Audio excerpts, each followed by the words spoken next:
Big money. They just raise big money. And they have to pay these salaries. So I told the guy, the one that he said he gave khutbah. They let him give khutbah.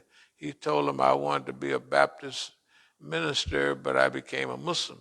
I just said to myself, that cracker is lying. He's still a Baptist preacher infiltrating the Muslims and taking all their money. And they happily, you know how happy the foreigners are to bow down to white folks? They're happy. They're happy to do it. And these lawyers, you ought to see them. I call the guy after, he said, well, they said this about you. I said, so what? He said, now, did they say that? I said, the Zionists, yeah, they said that.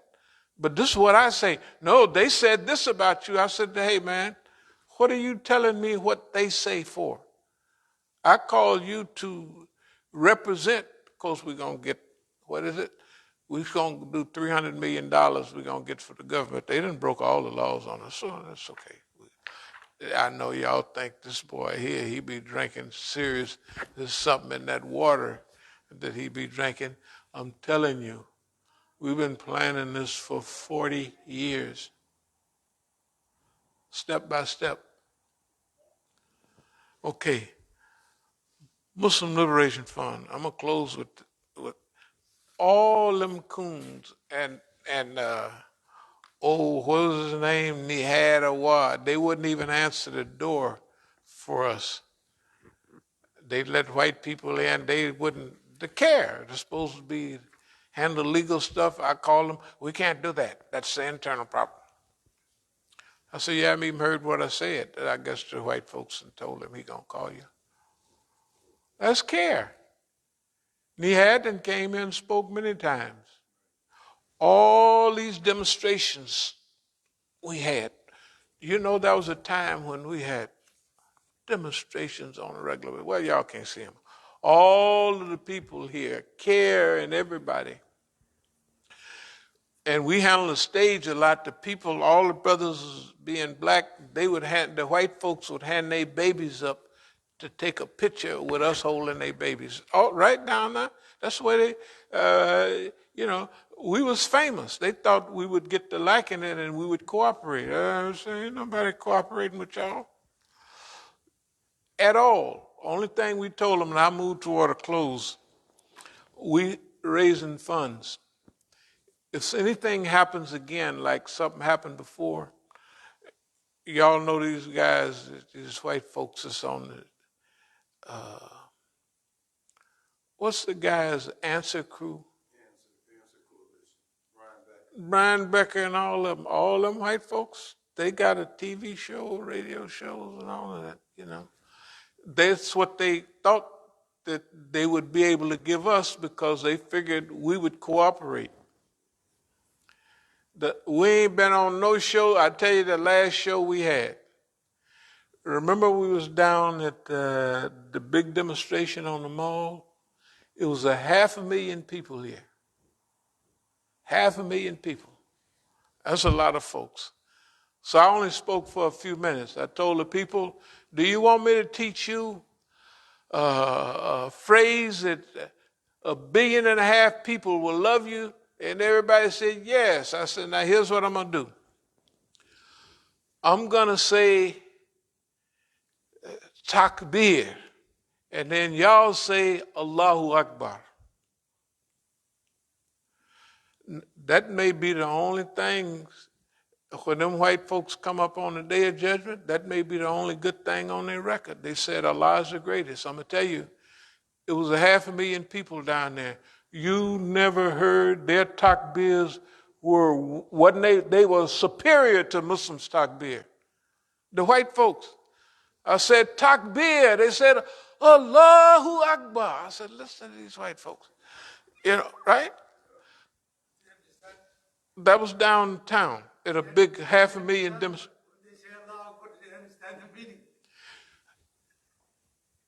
It don't make no difference. I told them what the meaning was. God is greatest. I told them what the meaning was. And I'm telling you, you ain't never heard, that may be the only thing on their record on the Day of Judgment. Think about it. The meaning. The meaning is important. There's discussions on if you say certain things so many times. There's this long. No, that's okay. Anyway, if they said it, that's on their record. Now, that's on their record. Okay, they might have just been mumbling. The other thing about that, we raising funds. But you remember those fundraising baskets and buckets of money? You could tell the white folks didn't need no money. All those big buckets of money, I don't have any idea what it was. And we were doing security, and so we told them, y'all got to put security on all, because the white boys was bringing up the big buckets and baskets, all kind of full of money. And they was just sitting by the stage. And all the security was us, Negroes. I told them white folks, I said, y'all do that again? I'm loosing the Negroes on my team. I'm just going to turn my head and let them go. I ain't going to say nothing. You're going to sit there with hundreds of thousands of dollars and ain't nobody watching it. We put it, where do we put it? In the medical tent, right? We put it in the medical tent. The white folks couldn't have needed no money. The government, somebody was paying for all that demonstration. They didn't need no money. And all the good people like Cynthia McKinney, we would stand behind her. So when the camera's on her, they would pick up us to let people know that she has some security. Why? Because CARE and all these other bums was abusing her and misusing her. And when she needed help down there in Atlanta, couldn't get none from them. Anyway, the point is this. We're going to close because it's getting late. We're going to accept this psycho-spiritual jihad here in America. Psycho, mind, right? Spiritual, invisible, untangible, but it's real. It's very real. That's why at the beginning of our whole setup, let me see what, and I'll close with this. Our whole platform was always something similar to this. People talk about, well, they're a black group and you're leaning on. We never have. This is 1983. Liberation, like, and I'm still talking black liberation. Liberation, Islam, the true liberation. Liberation through faith, that is Iman. Liberation through sacrifice, discipline, and struggle, and we got an ayat on there. This is in 83. So we didn't just pop up and arrive at where we are now. We've been here for decades. But now, dear people, now if you want to whoop boss man, they act like killing black kids is brand new. This is 100 years ago and it's still the same. So we're going to want y'all to help us all around. We want you to form teams of fundraisers, and we want you to give your Eid gift. Remember the ayats we read? To those really in need, right? The government has attacked our money for the 5th time. They attacked and gave our bank accounts away. That's why we're going to sue them for 300, maybe 400 million, because they keep on. Like this stuff they're doing now, that means last week they hit one of the last vestiges of our wealth, but don't make no difference. That's why we here appealing to you. Here's what we're going to do. We're going to go around, transcribe. We're going to put these DVDs out, probably 2 or 3 per package, and we're going to pass out a flyer and these DVDs at Masjid all over. We'll be starting in a few days. As soon as we get the package ready, we're going to be going to after iftar, or we'll get there for Taraweeh prayer. They're going to pray much later than us. By the time we drive there and join the prayer, they'll be finishing up. We're going to pass them out all over. We're going to stick with, we was going to go Northern Virginia and Baltimore and D.C., but we're going to concentrate just on this circle of like Dar al-Hijra and a few little spots over in Baltimore, but mostly D.C.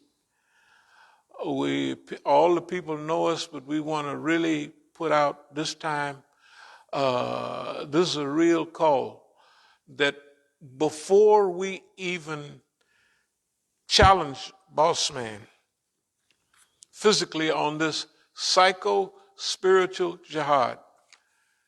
Remember, in America, we're the As-Sabiqun. Nobody else wants the job we have. Everybody, technically, they're all scared. And it ain't new, they've been scared. They've been scared. And they really respect, I'll just put it, they respect these white people. I was so sad, I saw a few white people took their shahada, and these people can't wait to go bow down to them. And the poor Negroes, they don't even, I don't know if you ever see these shahada things. It could be a group of Negroes taking shahada and one white folk, or one cracker, and we're not against it, we love it. Oh, they're drooling at the mouth. They've been successful because they feel inferior. And these are dumb, slow crackers, too, down in Texas crackers. Excuse my language. We're for everybody, we done read ayats, and all that. We're really about that stuff. But we hear and we know what's going on here in America, right? You could tell when somebody is semi-sincere, and we could tell when a person got a worship, he's bent over so somebody can ride his back. And if you take the Muslims, they're purposely bent so that Europeans can ride their back. And they want Europeans to take their shahada. Not you. They'll accept you.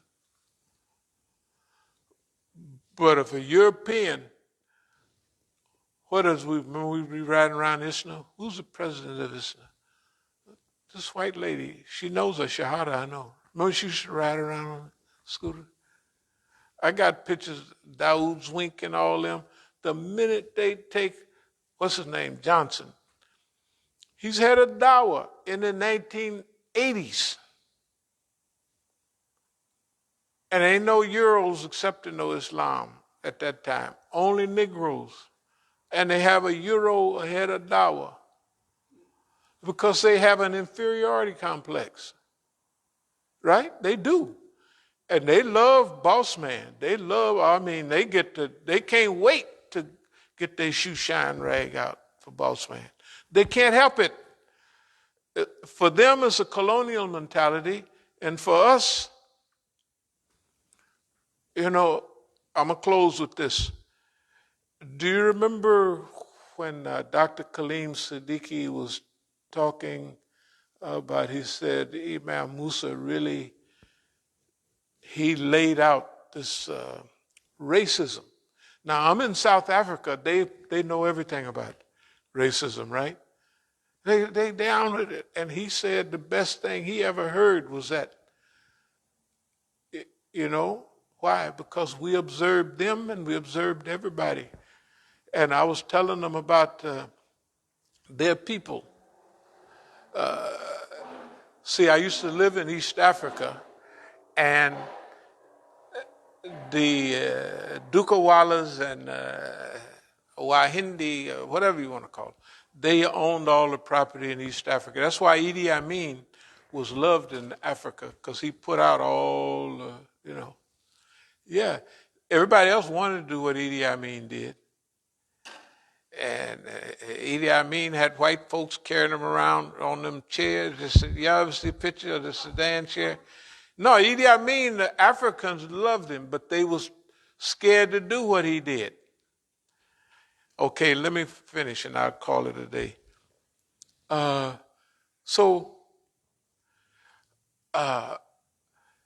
In East Africa, the Indians owned most everything because they came over to build railroads. And when the British kind of left, they all got stores and shops. So they owned 95% of everything. This is over 50 years ago when I spent time there. It's still kind of like that. So anyway, the Indian had a certain mentality. And I told them this same thing I told them in South Africa.